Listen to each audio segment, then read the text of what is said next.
Hello दोस्तों, सभी को जय हिंद। और आज मैं फिर एक नए वीडियो के साथ और आज के वीडियो में दोस्तों हम बताने वाले हैं झारखंड सरकार के अंतर्गत आप कैसे वायरमैन लाइसेंस और इलेक्ट्रिक के सुपरवाइजर के लिए आप आवेदन कर सकते हैं।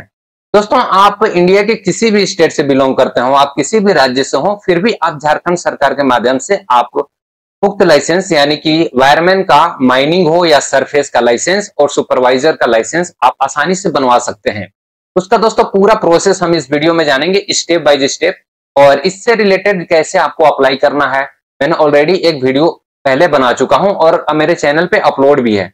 इसके बावजूद भी दोस्तों बहुत सारे दोस्तों को कमेंट्स आ रहे थे, बहुत सारे दोस्त जो थे वो मैसेज भी किए थे, कॉल भी किए थे मुझे पर्सनली। तो मैं सोचा क्यों ना इस वीडियो में एक नया क्लियर कर दूं कि बहुत सारे उसमें डाउट थे उस वीडियो में जो फर्स्ट में मैंने बनाया था, तो वो सारे डाउट दोस्तों इस वीडियो में आपको क्लियर हो जाएंगे।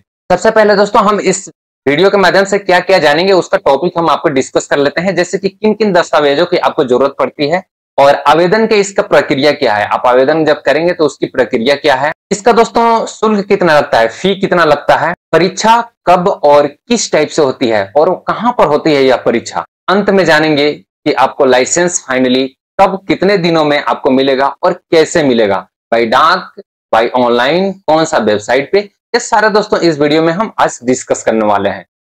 तो चलिए दोस्तों वीडियो को शुरू करते हैं।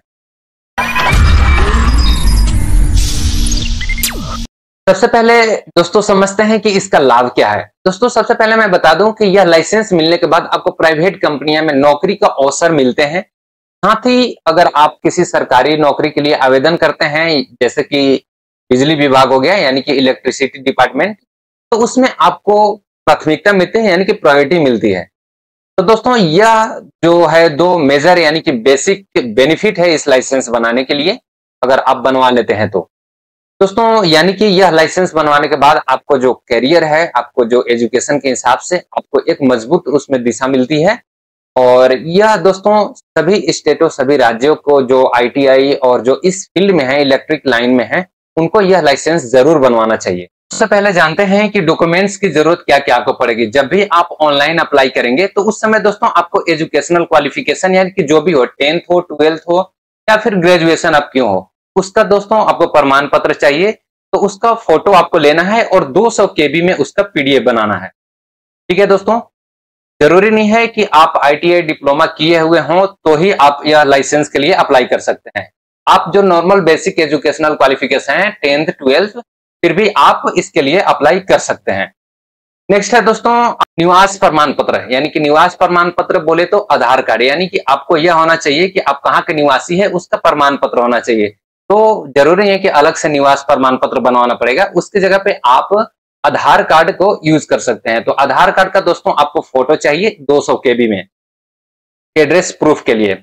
इसके बाद दोस्तों नेक्स्ट है आपको passport size photo. Passport size photo दोस्तों आपको 30 केबी में चाहिए, यानी कि 30 केबी का एक फोटो आपको बना लेना है, कंप्रेस कर देना है और 30 केबी में वो फोटो होना चाहिए। ये सारा दोस्तों आपको डॉक्यूमेंट्स पहले से तैयार करके रखना है, नहीं तो आप ऑनलाइन करेंगे उस टाइम आप इधर उधर भटकेंगे तो फिर कोई बेनिफिट नहीं। इसके बाद दोस्तों आपको सिग्नेचर, एक व्हाइट पेपर ले लेना है, इस पे सिग्नेचर आपको कर देना है और सिग्नेचर करके उसको फोटो क्लिक कर लेना है। फोटो क्लिक करके दोस्तों इसको 20 केबी में आपको कंप्रेस कर देना है। फोटो अगर 500 केबी 1 MB में फोन बन गया इसका साइज, तो उसको कंप्रेस कर देना है। आप ऑनलाइन जाइएगा, गूगल में मारिएगा फोटो कंप्रेसर, पीडीएफ कंप्रेसर, सब चीज अवेलेबल हो जाएंगे। ऐसे हम बहुत सारे एप्लीकेशन भी है, उसका लिंक हम इस वीडियो का डिस्क्रिप्शन में आपको दे देंगे। फोटो कैसे कंप्रेस करना है, पीडीएफ को कैसे कंप्रेस किया जाता है। इसके बाद दोस्तों आपको कैरेक्टर सर्टिफिकेट चाहिए, यानी कि आपको आचरण प्रमाण पत्र, वह स्कूल से नहीं होना चाहिए। वह आचरण प्रमाण पत्र आपको जो पीएस है यानी कि पुलिस स्टेशन या फिर डिस्ट्रिक्ट के जो डिस्ट्रिक्ट ऑफिस है वहां से आप जाकर के निकाल सकते हैं, यानी कि आचरण प्रमाण पत्र वहां से जारी करवा सकते हैं। और वह 6 महीना से पुराना नहीं होना चाहिए, यानी कि वैलिड होना चाहिए। और वैलिडिटी कैरेक्टर सर्टिफिकेट का 6 मंथ ही होते हैं। तो यह सारे डॉक्यूमेंट्स थे दोस्तों जो कि आपको आवेदन करते समय लगते हैं। इसके बाद दोस्तों जब आवेदन कर लेंगे, फाइनली जब आप परीक्षा के लिए जाएंगे तो उस समय आपको क्या करना है, एडमिट कार्ड जो आपको आएगा ईमेल आईडी में या ऑफिशियल वेबसाइट से जो डाउनलोड किए होंगे, वह एडमिट कार्ड आपको लेकर के जाना है। साथ में दोस्तों आपको वर्क सर्टिफिकेट यानी कि एक्सपीरियंस सर्टिफिकेट आपको जो 3 वर्ष का होता है वह लगाना पड़ेगा। हो सकता है कि दोस्तों आपको ऑनलाइन करते समय भी आपको एक्सपीरियंस सर्टिफिकेट जो है 3 वर्ष का वह लगाना पड़े, तो वह आप देख लीजिएगा। अगर टाइम टू टाइम जो वेबसाइट है, डॉक्यूमेंट्स है, वो थोड़ा बहुत चेंजिंग यानी कि अपडेट होते रहते हैं।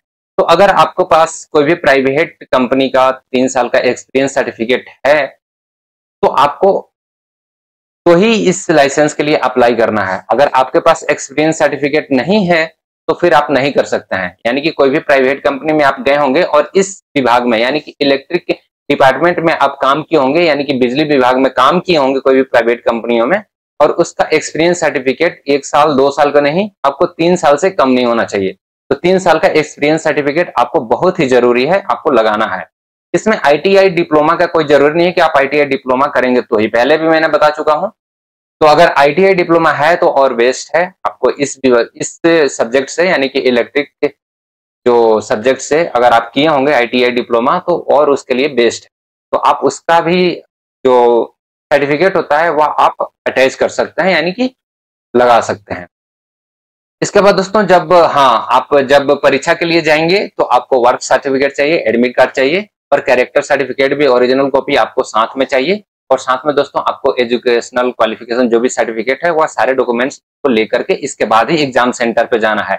ऐसा नहीं कि आप एडमिट कार्ड लिए और चल दिए।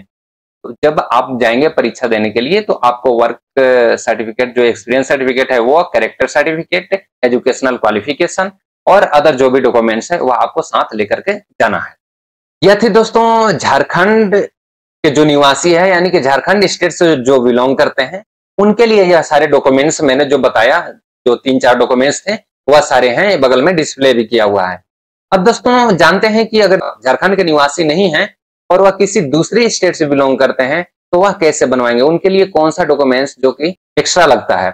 तो दोस्तों मैं उस केस में बता दूं कि सिर्फ एक डॉक्यूमेंट जो है वह एक्स्ट्रा लगता है। अगर कोई आप अदर स्टेट से हैं, चाहे आप यूपी से हैं, बिहार से हैं, या फिर और अदर कोई भी स्टेट से हैं, तो दोस्तों उसमें आपको यह एक डॉक्यूमेंट्स है जो कि झारखंड का जो रेंट एग्रीमेंट सर्टिफिकेट, आपको रेंट एग्रीमेंट बनवाना पड़ेगा झारखंड में कि आप झारखंड में रह रहे हैं इसका। और साथ में दोस्तों आपको देना पड़ेगा कि जो वह मकान में आप रह रहे हैं वह जो ऑनर है उनका आधार कार्ड। तो दोस्तों आप जान गए कि आप झारखंड से बाहर के हैं रहने वाले, यानी कि किसी अदर स्टेट से रहने वाले हैं, उस केस में जो उपरोक्त डॉक्यूमेंट्स जो मैंने बताए उसके अलावे एक एक्स्ट्रा डॉक्यूमेंट्स है, जो वो है रेंट एग्रीमेंट, यानी कि मकान का जो किरायानामा वह आपको बनवाना पड़ेगा। और साथ में जिस मकान का किरायानामा आप बनाएंगे जिनके नाम पे, वह जो ऑनर है, मकान का जो मालिक है, तो आधार कार्ड है, यानी कि उसका जीरोक्स कॉपी आधार कार्ड का वह लगाना पड़ेगा यहाँ पर। तो यह एक्स्ट्रा डॉक्यूमेंट्स थी। तो यह दोस्तों हम आपको बता दिए कि फर्स्ट में आपको क्या क्या डॉक्यूमेंट्स की जरूरत पड़ती है। अब दोस्तों बात करते हैं कि आपको यह आवेदन करने का प्रक्रिया क्या है, आप कैसे आवेदन करेंगे। सारे डॉक्यूमेंट्स आप जब इकट्ठा कर लेंगे, तैयार कर लेंगे, तो दोस्तों अब आपको जाना पड़ेगा, सारे जो डॉक्यूमेंट्स हैं आपको साथ में रखना है, पीडीएफ बनाना है। और उसके लिए दोस्तों आपको जाना पड़ेगा कहां पर, जो कि झार एनर्जी, इसका आधिकारिक वेबसाइट है, झारखंड का आधिकारिक वेबसाइट है, ऑफिशियल वेबसाइट है झार एनर्जी, जिसका दोस्तों हम वेबसाइट का लिंक इस वीडियो के डिस्क्रिप्शन में आपको मिल जाएगा। मेरी सलाह है कि दोस्तों आप आवेदन की प्रक्रिया सीधे संबंधित कार्यालय से पूरी करें। ऐसा करने पर आपके आवेदन के रिजेक्ट होने की जो संभावना है वह बहुत हद तक कम हो जाती है। अगर आप खुद से या साइबर कैफे से आवेदन करते हैं तो गलती होने पर फॉर्म आपको रिजेक्ट हो सकता है। और सबसे बड़ी समस्या यह है दोस्तों कि रिजेक्ट का पता अक्सर परीक्षा की तारीख के पास चलता है। जब आपको परीक्षा नजदीक आएगा तो आपको पता चलेगा कि जो फॉर्म है वह रिजेक्ट कर दिया गया है। उस समय आप दोबारा से आवेदन नहीं कर पाएंगे, जल्दी में आवेदन नहीं कर पाएंगे, और जो वह परीक्षा है उसमें आप शामिल होने का मौका खो देते हैं, यानी कि उस परीक्षा में आप शामिल नहीं हो पाएंगे और फिर आपको इंतजार करने में बहुत लंबे समय तक इंतजार करने पड़ते हैं। दोस्तों अब हम फी की बात करते हैं, यानी कि शुल्क, कितना चार्जेस लगते हैं आपको फॉर्म अप्लाई करने में। दोस्तों अगर आप खुद से अगर आप करते हैं तो रजिस्ट्रेशन फी जो है, यानी कि आवेदन अप्लाई फी ओनली 50 रुपीज आज के डेट में लग रहे हैं। अगर दोस्तों आप किसी साइबर कैफे वाले से कराते हैं तो 100 से 200 रुपए तक चार्ज कर सकते हैं। अगर दोस्तों आप ऑफिशियल यानी कि जो कंसर्न ऑफिस है उसके माध्यम से आप करवाते हैं तो 500 से 1000 रुपए तक खर्च आपको आ सकता है फॉर्म अप्लाई का। तो दोस्तों यह आप पर निर्भर करता है कि आप किस तरीके से आप फॉर्म को अप्लाई करवाते हैं। हम जो भी लाभ हानि था वो मैंने बता दिया। खुद से और कैफे से करने में थोड़ा सा यह प्रॉब्लम होता है कि रिजेक्शन का जो चांसेस होता है वह ज्यादा होता है, और ऑफिशियल थ्रू अगर आप अप्लाई करवाते हैं तो बहुत हद तक कम होते हैं। दोस्तों आप जानते हैं परीक्षा प्रक्रिया और एडमिट कार्ड के बारे में कि आपको परीक्षा किस टाइप से होती है और एडमिट कार्ड आपको कहाँ मिलेगा और कैसे पता चलेगा कि कौन सा सेंटर और कहाँ पर आपको जाना है। तो दोस्तों सबसे पहले आपको एडमिट कार्ड जो है आपको जो रजिस्टर ईमेल आईडी पे, यानी कि जो आप फॉर्म अप्लाई करेंगे तो उस ईमेल आईडी जो दिए होंगे उस पर मिल जाता है, और खासकर आधिकारिक वेबसाइट जो है ऑफिशियल वेबसाइट, वहां पर भी आपको एडमिट कार्ड मिल जाता है, वहां से आप आसानी से डाउनलोड कर। नेक्स्ट है दोस्तों, आपको कैसे पता चलेगा एग्जाम सेंटर क्या है एग्जाम। तो दोस्तों जब आप एडमिट कार्ड डालें, एडमिट कार्ड को आप डाउनलोड करेंगे तो उसमें प्रॉपर मेंशन रहता है कि आपका एग्जाम सेंटर कहाँ है, आपको कब एग्जाम होना है। और दोस्तों यह जो एडमिट कार्ड है आपको खुद का ईमेल आईडी और वेबसाइट से अपडेट रहना पड़ेगा, क्योंकि यह फॉर्म अप्लाई करने के बाद तुरंत बाद आपको एडमिट कार्ड नहीं मिलता है, इसलिए आपको हमेशा अपडेट रहना पड़ेगा जब भी आप फॉर्म अप्लाई कर देते हैं। तो दोस्तों हम टाइम ओवर की बात करें तो अप्रोक्स जैसे कि पिछले जो एग्जाम हुए थे जून में, यानी कि जून 2025 में जस्ट एग्जाम हुए हैं तो उसमें दोस्तों 2023-24 के जो भी फॉर्म अप्लाई किए थे उन कार्मिकों का उठाया गया था उसमें, यानी कि एग्जाम हुआ था। जनवरी 2025 से जो भी आप इधर अप्लाई किए हैं वह सभी का अभी तक फॉर्म पेंडिंग है। इसका फॉर्म अप्लाई करने का कोई तिथि निर्धारित नहीं होता है, आज साल भर कभी भी आप फॉर्म अप्लाई कर सकते हैं, कभी भी अप्लाई कर सकते हैं, बट एग्जाम एक अचानक से लिमिटेड डेट में ही होता है, उसका कोई पहले से फिक्स डेट नहीं, यानी कि निर्धारित समय नहीं रहता है कि इसी दिन या कितने दिनों बाद आपको एग्जाम लिया जाएगा। तो आपको ऑफिशियल साइट पे और अपना ईमेल आईडी के माध्यम से अपडेट रहना पड़ेगा। तो दोस्तों आप समझ गए कि आपको जो टाइमिंग है वह कब से कब तक मिलेगा, यानी कि आप आज के डेट में भी अप्लाई करते हैं और जनवरी में जो अप्लाई किया है सबका सेम बेनिफिट है, यानी कि जनवरी में जो अप्लाई किया है उसका भी और जो अगस्त में अप्लाई करेंगे उसका भी, सभी का एग्जाम एक बार ही होगा। जैसे कि 2023 और 24 का पूरी का जो एग्जाम था एक बार जून 2025 में हुआ है, उसी तरीके से दोस्तों कोई अप्लाई करने का कोई फिक्स डेट नहीं है, तो आप कभी भी फॉर्म को अप्लाई कर सकते हैं। अगर आपको अप्लाई करना ही है तो सबसे बेहतर होगा कि जितना जल्दी हो सके अप्लाई कर दें। हो सकता है कि सितंबर नहीं, हो सकता है ज्यादा कैंडिडेट हो गए तो जल्दी ही एग्जाम लेना पड़ जाए, यानी कि दिसंबर में हो जाए एग्जाम, तो इसलिए आपको जब अप्लाई करना है तो आप अप्लाई कर दें। दोस्तों अगर आप खुद से चाहते हैं कि आप खुद से ही या फॉर्म को अप्लाई करें, या फिर कैफे वाला को अगर नहीं पता होगा तो अगर कैफे वाला को आप बताना चाहते हैं कि इस तरीके से होता है, तो उसका हम पहले ही ऑलरेडी वीडियो बना चुका हूँ, या देखिए या मेरा चैनल है, और यहाँ पर जाइएगा तो यहाँ देखिए ITI लाइसेंस करके है, और यह पहले मोबाइल से बनाया करता था, तो यह मोबाइल से इसमें बहुत ही बेसिक से आपको यह वीडियो में आपको डिटेल्स मिल जाएगा। यहाँ पर देखिए है दोस्तों, तो बहुत बेसिक में इसका डिटेल्स मिलेगा, या मेरा चैनल है, और यहाँ पर कैसे मोबाइल से अप्लाई करते हैं, क्या क्या डॉक्यूमेंट्स, फर्स्ट में भी मैंने बताया हूँ जब मैंने इसी का स्टार्ट किया था उस समय का यह वीडियो है जब मैंने फर्स्ट टाइम स्टार्ट किया था, लेकिन टाइम टू टाइम अपडेट होता है तो मैंने यह सेकंड वीडियो लेकर के आया। तो आप इस वीडियो में जाकर के आप आसानी से देख सकते हैं, तो बहुत बेसिक डिटेल्स मैंने बताया हूँ, वेबसाइट बताया हूँ, क्या क्या लाइसेंस मिलता है वो बताया हूँ, कैसे आपको अप्लाई करना है दोस्तों इस तरह प्रॉपर वे में मैंने यह वीडियो बनाया हूँ। इसका लिंक जो है डिस्क्रिप्शन में मैंने ऑलरेडी दे दूंगा, आप जाकर सुपरवाइजर का। अब दोस्तों जानते हैं कि अगर आप परीक्षा दे देते हैं, परीक्षा में अगर आप पास हो जाते हैं तो आपको फाइनली लाइसेंस कितने दिनों में और कहाँ पे मिलेगी।